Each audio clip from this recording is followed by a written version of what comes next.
Praise lord. జీవము గల దేవుని పరిశుద్ధాత్మ సహవాసం వడలి. ఈరోజు వాగ్దానం మన కొరకు, మీ అవిశ్వాసమును నేను బాగు చేసేదను, మీ అవిశ్వాసమును నేను బాగు చేసేదను. భ్రష్టులేని బిడలారా తిరిగి రండి, మీ అవిశ్వాసమును నేను బాగు చేసేదను. ప్రియమైన దేవుని సంగమా, ప్రియమైన దేవుని బిడ్డ, దేవుడు మనకు ఒక పిలుపునిస్తున్నాడు. మనకున్న అవిశ్వాసమును, మనమున్నటువంటి అవిశ్వాస జీవితములో నుండి దేవుడు నిన్ను పిలుస్తున్నాడు. విశ్వాసములు వెనకబడి దారి తప్పిన ప్రజలతో ఇశ్రాయేలులను దేవుడు ప్రేమతో తిరిగి రమ్మని చెప్తున్నాడు. క్షమాపణతో మరియు స్వస్థతతో మనుషులు చేసే పొరపాట్లను, వారిలో ఉన్నటువంటి అవిశ్వాసాన్ని లేక నమ్మక ద్రోహాన్ని క్షమించి వారు ఆధ్యాత్మికమైన జీవితాన్ని తన స్వయంగా బాగు చేస్తానని దేవుడు మనకు వాగ్దానం ఇస్తున్నాడు. హల్లెలూయా.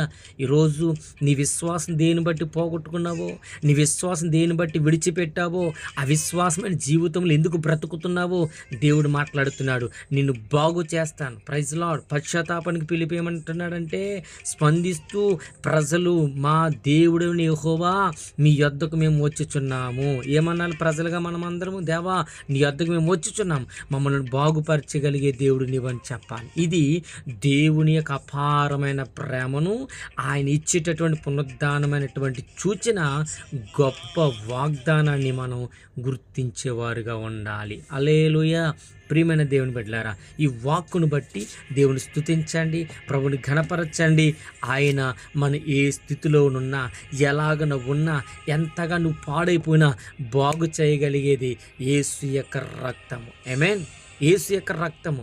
మీరు ఈ యొక్క 3వ అధ్యాయము మొదటి 2-3 వచనాలు చదివితే ఇటువంటి వ్యక్తిని ఆయన పిలుస్తున్నాడు, మీకు అర్థమవుతుంది. ఖచ్చితంగా ఈ మాట మీరు చదవండి. ప్రార్థన చేసుకుందాం. మహాగుణుడా, మహోన్నతుడా, పరిశుద్ధుడా, ప్రేమగల తండ్రి, నీ పరిశుద్ధమైన నామాన్ని బట్టి నీకు వందనాలు, స్తోత్రాలు, స్తుతులు చెల్లిస్తూ ఈ ఉదయకాల సమయంలో మమ్మల్ని అందరినీ నీ కృపకు పాత్రులుగా నింపుకున్నందుకు, నిలబెట్టినందుకు వందనాలు అయ్యా. మా ఎడల నీకున్న ఉద్దేశములు, మమ్మల్ని ప్రేమిస్తున్నటువంటి నీ అపారమైన ప్రేమను బట్టి వందనాలు. మాకున్న అవిశ్వాసమును బాగు చేసే దేవుడు. నిజమే, మా గాయములు కడతావు, మమ్మల్ని స్వస్థపరుస్తావు.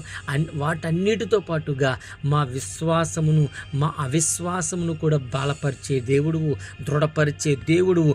నీవు తప్ప మరొకరు లేరని మరొక్కసారి నువ్వు మాతో మాట్లాడినటువంటి నీ కృప కొరకు వందనాలు చెల్లించుకుంటూ, ఈ దినాన్ని మా బిడ్డలు ఎందుకైతే ఏ విషయంలో అవిశ్వాసంలోనికి వెళ్ళిపోయి నా పట్ల దేవుడు చేసే కార్యం కొరకు ఎదురు చూడలేని పరిస్థితుల్లో ఉన్నారు, వారికి ఉన్నటువంటి అవరోధం నుంచి దేవా నీవే తప్పించుదువుగాక, నీవే బలపరచుదువుగాక.